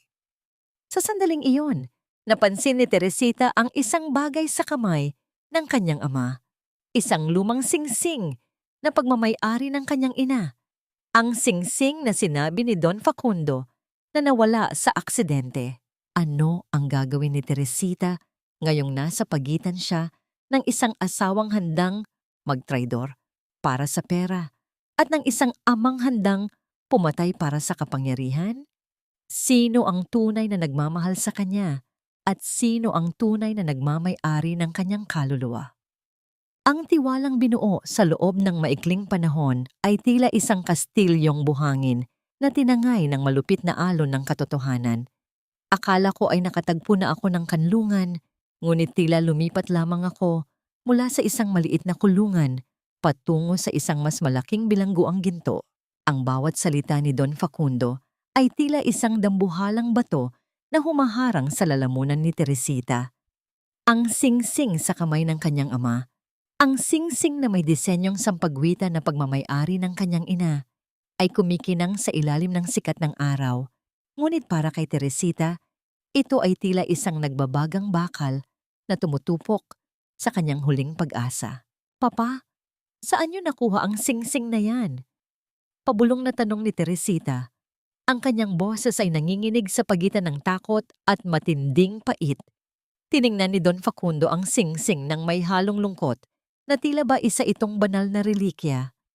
Nahanap ito ng mga tauhan ko sa lugar kung saan nangyari ang aksidente, Teresita. Ngayong araw ko lang ito nakuha mula sa vault ng bangko. Gusto ko sanang ibigay ito sa iyo bilang simbolo ng ating bagong simula. Isang matinding pagdududa ang gumuhit sa isipan ni Teresita. Bagong simula? O isang paraan para tabunan ang bakas ng iyong mga kasalanan? Isang golden moment ang nasaksihan sa labas ng lumang simbahan ng isang bata ang lumapit kay Teresita. May hawak na isang kumpol ng sariwang sampagita. Dahan-dahang kinuha ni Teresita ang mga bulaklak at iniabot ang kanyang huling barya. Ang halimuyak ng mga bulaklak ay tila isang yakap mula sa kanyang ina, isang paalala na sa gitna ng mga lobo, kailangan niyang manatiling matatag para sa katotohanan. Halika na anak, marami tayong dapat pag-usapan sa bahay. Wika ni Don Facundo habang dahan-dahang inaalalayan si Teresita pasakay sa sasakyan. Ang bawat haplos nito sa kanyang siko ay tila isang paggapang ng isang malamig na ahas. Sa loob ng sasakyan, ang katahimikan ay tila isang buhay na nilalang na sumasakal sa kanila. Ang bawat pagdaan ng sasakyan sa mga kalsada ng Binondo ay tila paglayo ni Teresita sa kalayaang akala niya ay nakamit na niya. Samantala, sa loob ng simbahan, naiwang nakatayo si Carlos na may hawak na masamang plano. Alam niyang hindi papayag si Teresita sa kanyang mga kondisyon ng ganoon kadali. Kinuha niya ang kanyang telepono at tinawagan ng isang tao na matagal na niyang hindi nakakausap, si Cindy. Cindy, kailangan ko ang tulong mo. Alam ko kung nasaan ang mahinang punto ni Teresita. Kung gusto nating mabawi ang mansyon, kailangan nating gamitin ang nakaraan niya laban sa kasalukuyan niya. Bulong ni Carlos sa dilim. Nang makarating sila sa penthouse, hindi na nagpaligoy-ligoy pa si Teresita. Pagkasara ng pinto, hinarap niya ang kanyang ama. Nandoon kayo, hindi ba? Noong gabing nawala si Mama sa Davao, hindi yun isang aksidente. Ang boses ni Teresita ay matatag, puno ng awtoridad na hindi niya alam na taglay niya. Bahagyang nagulat si Don Facundo. Ang kanyang mukha ay naging kasing lamig ng semento. Sino ang nagsabi sa iyo niyan? Ang lalaking may peklat? O ang asawa mong walang kwepo o walang kwenta? Hindi mahalaga kung sino ang nagsabi. Ang mahalaga ay ang katotohanan. Bakit nasa iyo ang singsing na ito kung hindi ikaw ang huling taong nakasama? Nakasama niya. Sigaw ni Teresita, ang bawat salita ay tila isang bala na tumatama sa dibdib ng matanda. Isang matagal na katahimikan ang namayani. Dahan-dahang lumapit si Don Facundo sa bintana, nakatingin sa malawak na lungsod. Oo, nandoon ako, Teresita. Pero hindi ako ang pumatay sa kanya. Nandoon ako para iligtas siya. Pero huli na ang lahat. Ang pamilya ni Imelda. Sila ang tunay na may kasalanan. Sila ang nagplano ng lahat para makuha ang mga lupain natin. Naramdaman ni Teresita ang pag-ikot ng kanyang mundo. Ang bawat panig ay may sariling kwento. Bawat panig ay may sariling kasinungalingan. Sino ang paniniwalaan niya? Ang amang may madilim na nakaraan o ang pamilyang nagpahirap sa kanya sa loob ng 10 taon? Isang misteryo ang muling umusbong nang mapansin ni Teresita ang isang lihim na CCTV camera sa sulok ng silid-aklatan ng kanyang ama. Isang kamera na hindi nakaturo sa pintuan, kundi sa mismong lamesa kung saan nakalagay ang mga dokumento ng pagmamay-ari. Mayroon bang nagmamasid sa bawat galaw nila? At ano ang gagawin ni Teresita kapag nalaman niyang si Cindy ay kasalukuyan ng papunta sa penthouse? Dala ang isang dokumento na magpapatunay na si Don Facundo ay hindi ang tunay niyang ama. Ang dugo ay hindi nagsisinungaling, Teresita. Ngunit ang mga papel na gawa ng tao ay kayang baluktutin ang kahit anong katotohanan. Akala mo ba ay nakatagpo ka na ng pamilya? Isang malaking palabas lang ang lahat. Ang boses ni Cindy ay tila isang matalas na hiwa ng labaha. Sa gitna ng tahimik na gabi, sa loob ng penthouse, hindi na kailangan pa ng imbitasyon. Pumasok siya ng may kasamang yabang. Suot ang isang kupas na jacket, ngunit ang kanyang mga mata ay nagniningning sa tagumpay. Hawak niya ang isang kulay kape na sobre, isang sobreng tila may bigat ng 1,000 sumpa. Napatayo si Teresita mula sa kanyang upuan. Ang mga bulaklak ng sampagitan na hawak niya kanina ay dahan-dahang nalaglag sa sahig. Ang kanilang bango ay tila naging amoy ng pagkabulok sa gitna ng tensyon. Sa likod ni Cindy, nakita ni Teresita ang anino ni Carlos na nagkukubli sa pintuan.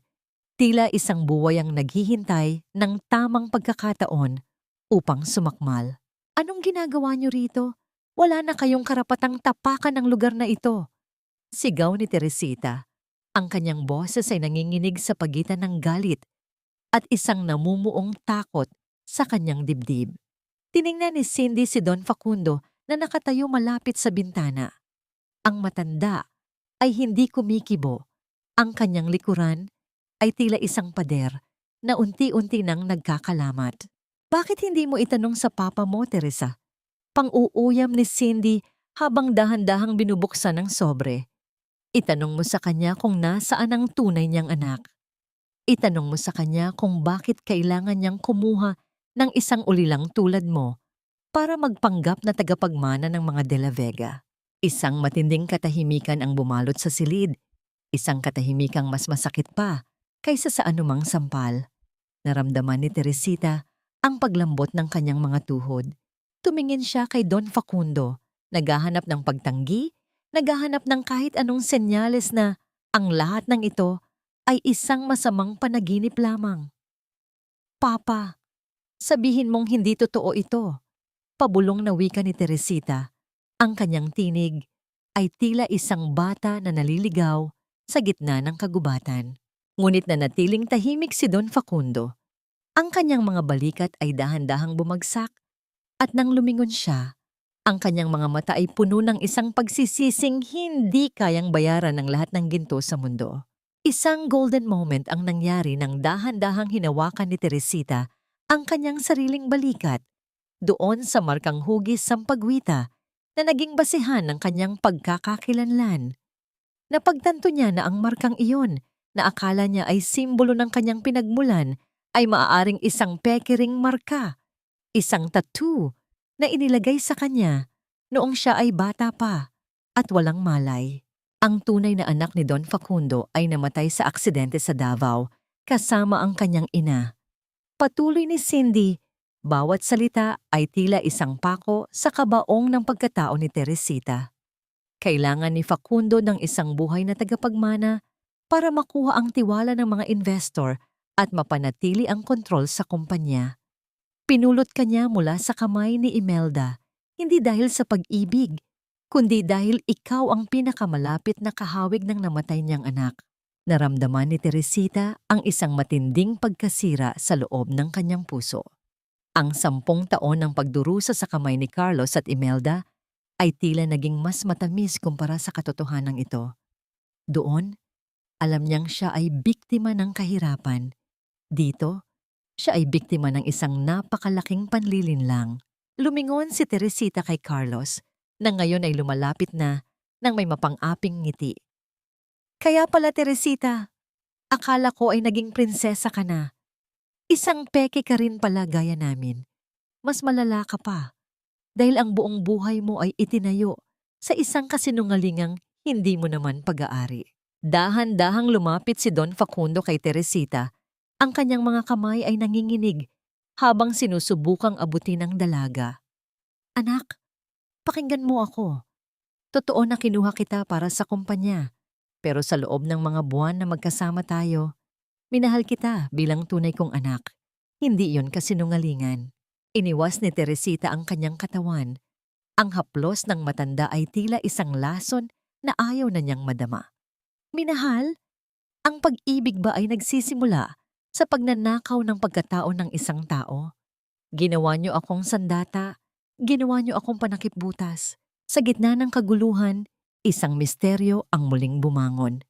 Napansin ni Teresita ang isang maliit na detalye sa dokumentong hawak ni Cindy, isang selyo ng ospital na pamilyar sa kanya.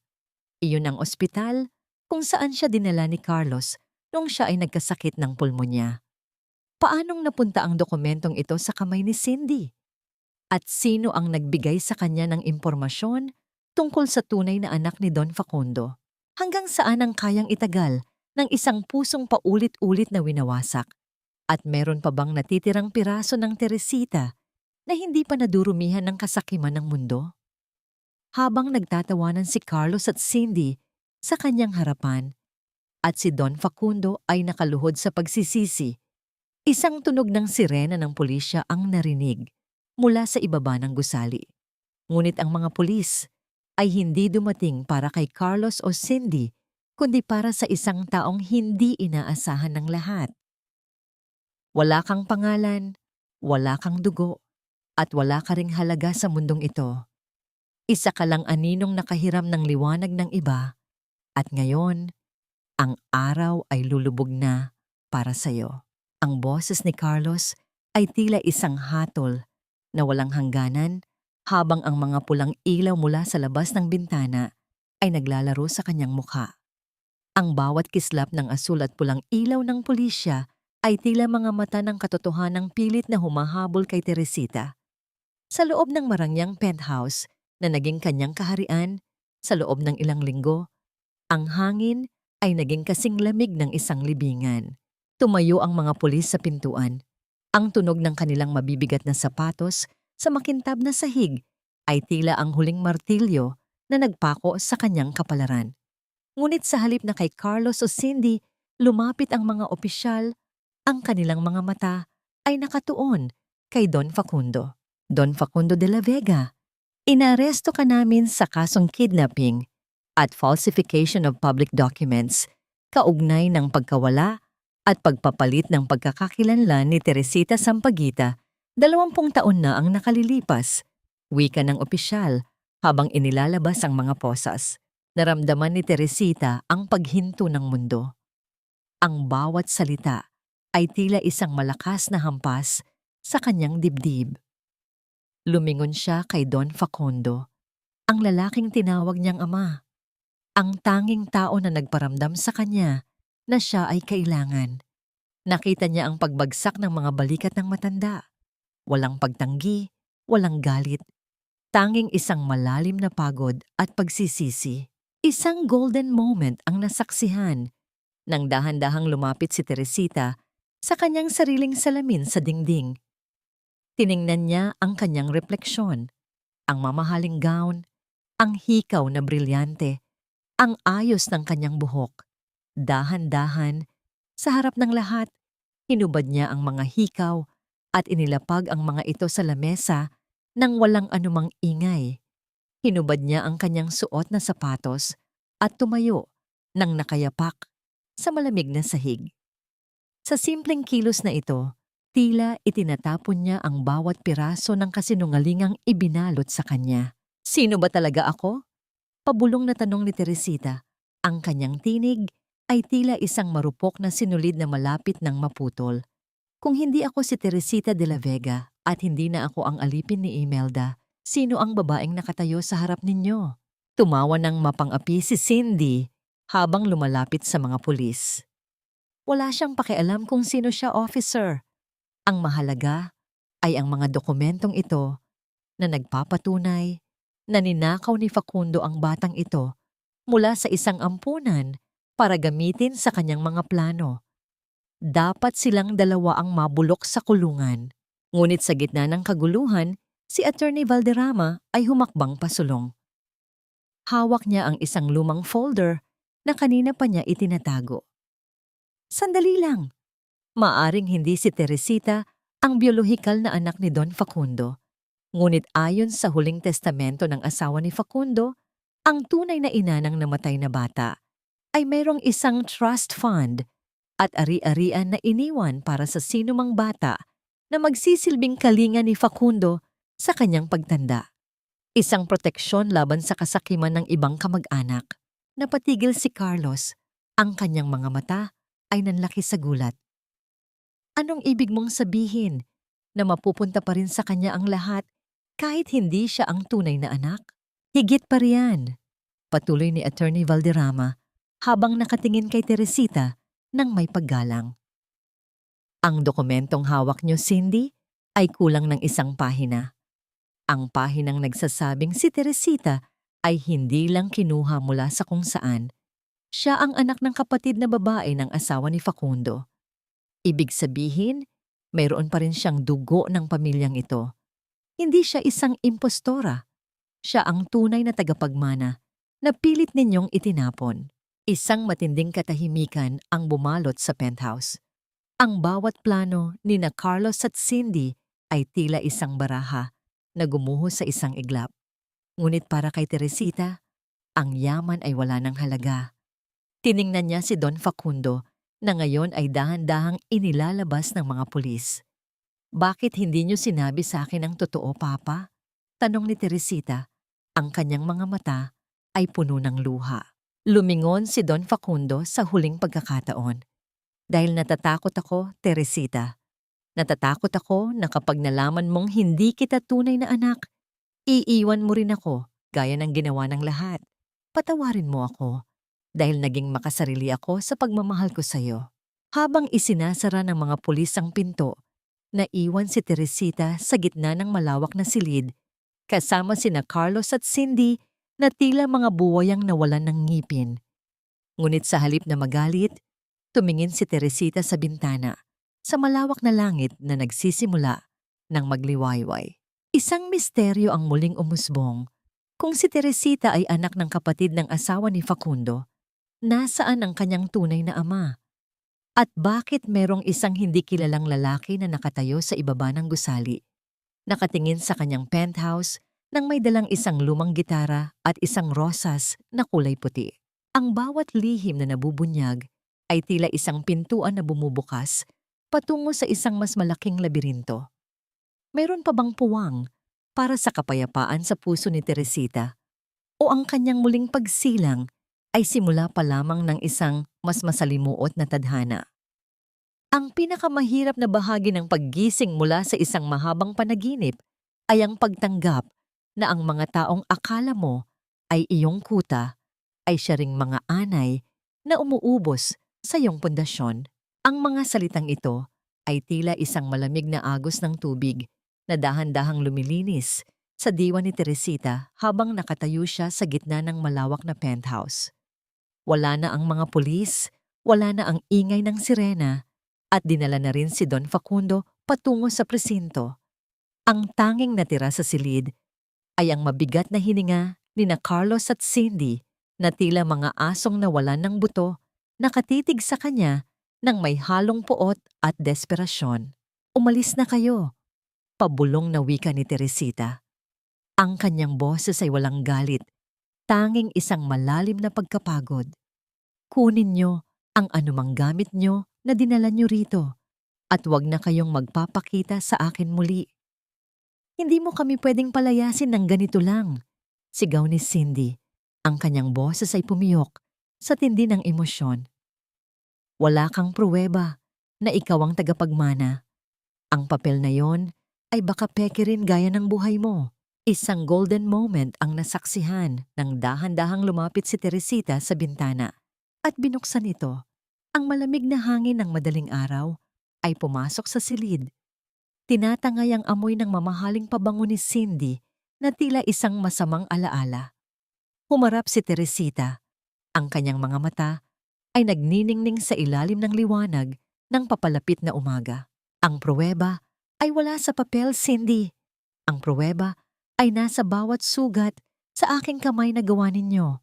Wika ni Teresita habang itinatinaas ang kanyang mga palad na puno ng bakas ng karayom.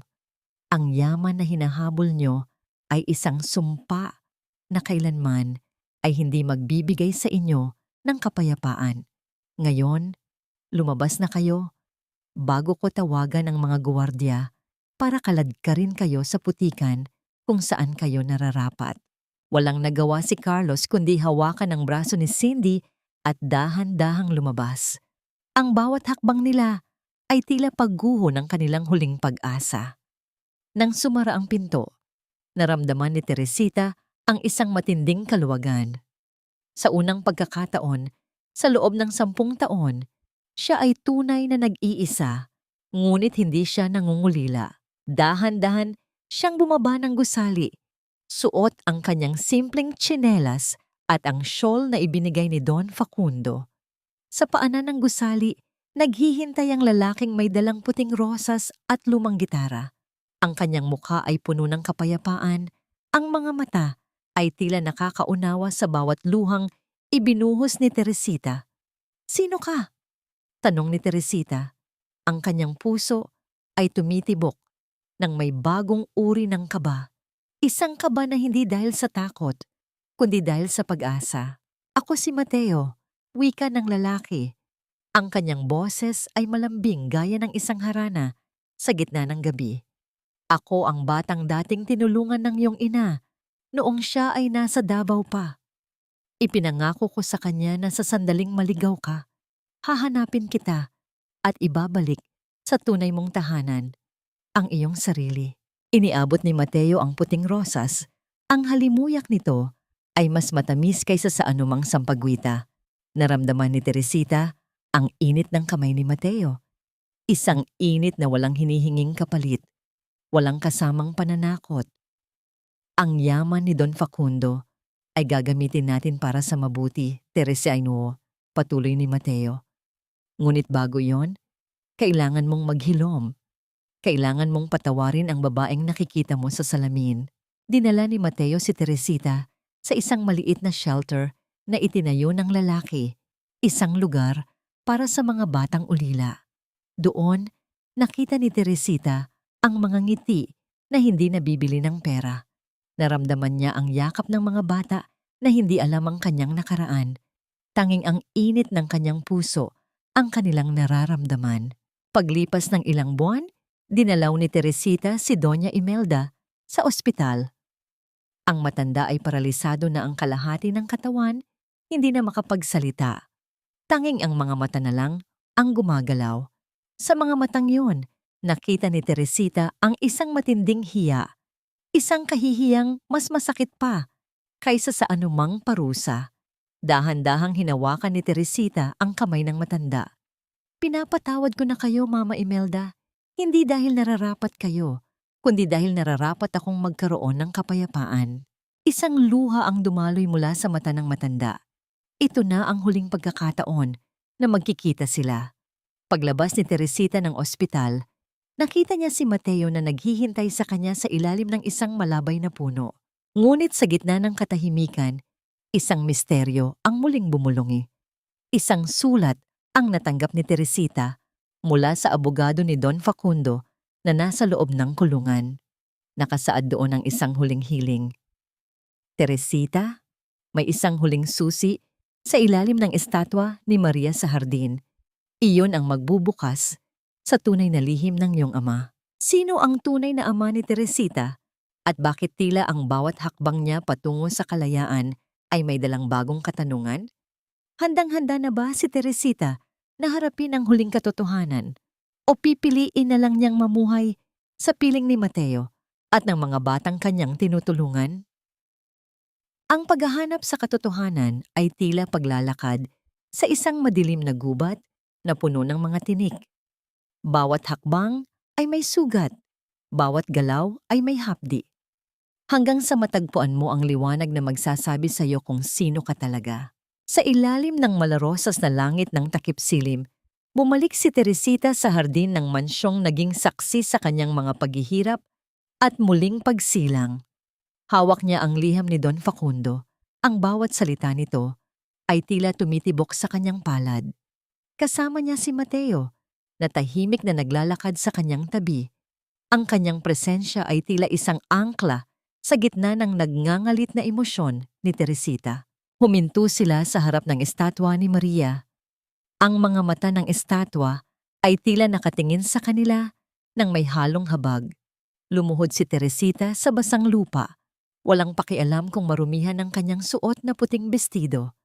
Gamit ang kanyang mga kamay, dahan-dahan niyang hinukay ang lupa sa ilalim ng base ng estatwa hanggang sa tumama ang kanyang mga daliri sa isang matigas na bagay. Isang maliit na kahon na gawa sa tanso ang lumabas. Ang bawat ukit nito ay pamilyar kay Teresita. Ito ang kahon na madalas niyang makita sa mga panaginip tungkol sa kanyang ina. Gamit ang susi na iniwan ni Don Facundo, pinihit niya ang trangka. Ang tunog ng pagbukas nito ay tila ang pagkalas ng huling kadena sa kanyang puso. Sa loob ng kahon ay walang ginto o hiyas. Tanging isang lumang talaarawan at isang larawan ng isang magandang babae na karga ang isang sanggol. Ngunit ang katabi ng babae sa larawan ay hindi si Don Facundo, kundi isang lalaking may simpleng kasuotan ngunit may mga matang puno ng talino at tapang. Sino sila, Mateo? Pabulong na tanong ni Teresita. Ang kanyang boses ay puno ng kaba. Binasa ni Teresita ang unang pahina ng talaarawan. Doon ay nakasulat ang tunay na kwento. Ang kanyang ina ay hindi lang isang katulong. Siya ang tunay na tagapagmana ng lupain sa Davao. At ang lalaki sa larawan ay ang kanyang tunay na asawa na pinatay ng mga tauhan ni Doña Imelda upang maagaw ang kanilang ari-arian. Si Don Facundo, na lihim na nagmamahal sa kanyang ina, ay hindi nakagawa ng paraan para iligtas ang kanyang mga magulang, ngunit sumumpa itong poprotektahan si Teresita sa abot ng kanyang makakaya. Kinuha ka ni Imelda para gawing alipin at para manatiling tahimik ang katotohanan tungkol sa iyong mga magulang, paliwanag ni Mateo habang binabasa rin ang mga pahina. At si Don Facundo, kinuha kanya mula kay Imelda hindi para sa kumpanya, kundi para ilayo ka sa panganib.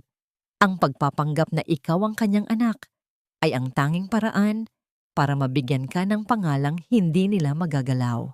Isang golden moment ang nasaksihan nang yakapin ni Teresita ang talaarawan sa kanyang dibdib. Sa gitna ng yak at tawa, napagtanto niya na sa kabila ng lahat ng panlilinlang, may isang taong nagmalasakit sa kanya sa paraang alam nito.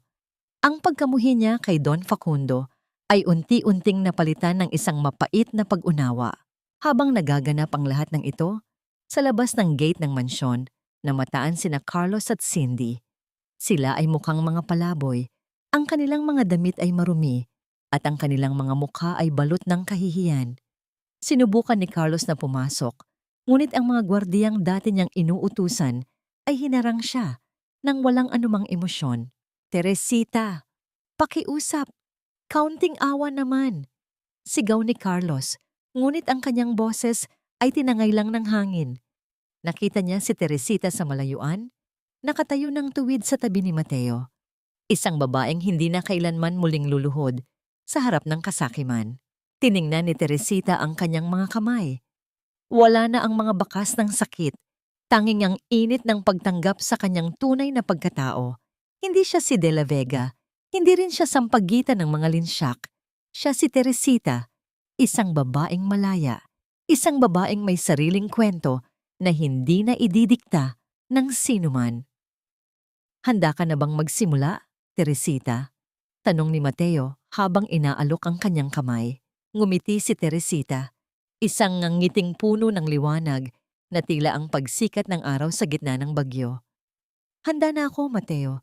Hindi na ako titingin sa likod. Isang huling tingin ang ibinigay ni Teresita sa mansyon bago sila dahan-dahang lumakad palayo. Ang bawat hakbang ay tila pagbaon sa limot sa lahat ng pait, at bawat hininga ay tila pagyakap sa isang bukas na puno ng pag-asa. Lumipas ang 3 taon na tila isang dahan-dahang pagbukadkad ng bulaklak ng sampagita pagkatapos ng isang mahaba at malupit na tag-ulan. Ang dating mansyon ng mga De La Vega ay hindi na simbolo ng karangyaan at kasakiman. Ito na ngayon ay ang bahay ni Teresita, isang kanlungan para sa mga kababaihang nawala ng tinig, mga inang sugatan ng puso, at mga batang nangangarap ng bagong simula. Sa malawak na hardin, kung saan ang bawat halaman ay maingat na inalagaan ni Teresita, ang halimuyak ng mga bulaklak ay humahalo sa tunog ng tawanan ng mga bata.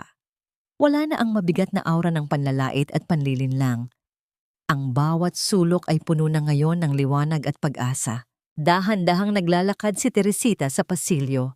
Suot ang isang simpleng bestidong gawa sa koton. Ang kanyang mga kamay, na dati ay puno ng bakas ng pagod at tusok ng karayom, ay malinis at matatag.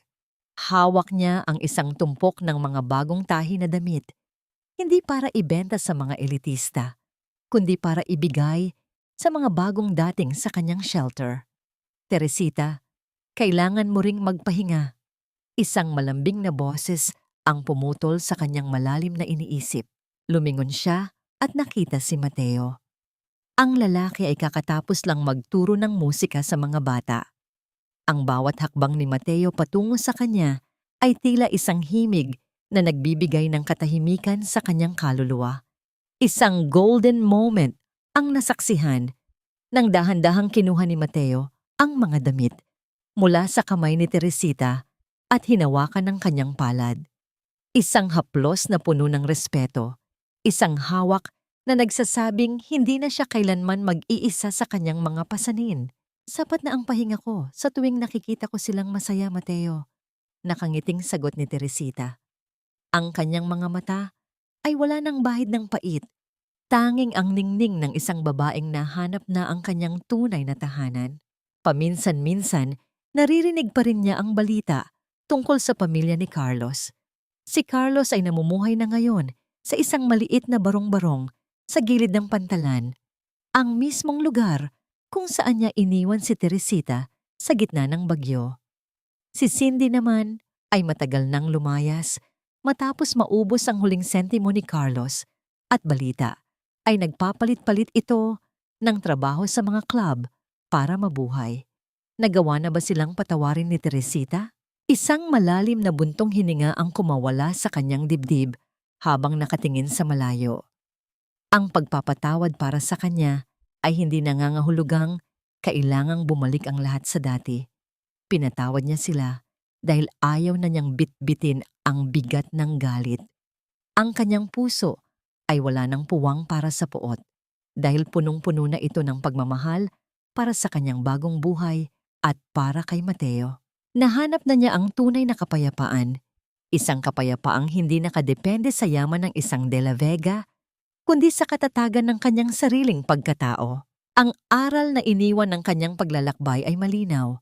Ang tunay na dangal ay hindi nanggagaling sa apelyidong nakakabit sa ating pangalan, kundi sa kung paano natin pinahahalagahan ang ating sarili sa gitna ng pagsubok.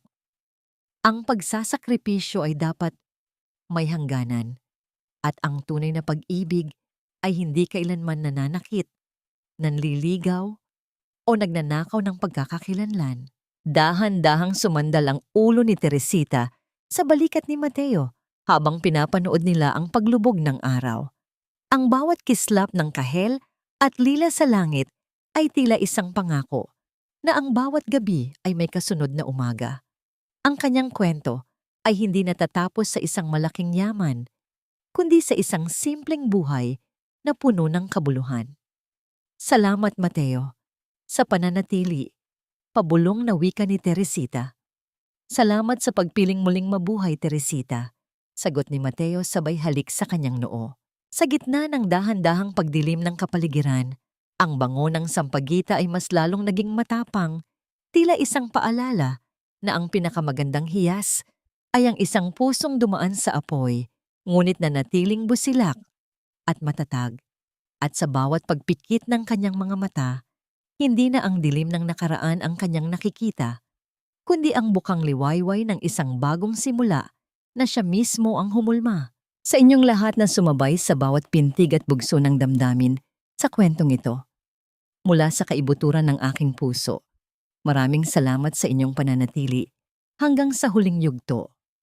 Habang isinusulat ko ang bawat salita, tila ba kasama ko kayong umiiyak sa bawat hagupit ng tadhana. Kay Teresita, ang pinakamahirap na bahagi para sa akin ay ang sandaling niyurakan ng kanyang dangal sa gitna ng ulan. Isang eksenang hango sa mga totoong hibla ng buhay ng maraming kababaihang patuloy na lumalaban sa gitna ng pananahimik. Ang kwentong ito ay higit pa sa imahinasyon. Ito ay isang alay para sa bawat pusong sugatan na naghahanap ng lakas upang muling tumayo. Tulad ng isang maliit na kandila sa gitna ng malakas na hangin, naway nagsilbi itong paalala na ang liwanag ay hindi kailanman ganap na namamatay hanggat may natitirang pag-asa at pagmamahal sa sarili.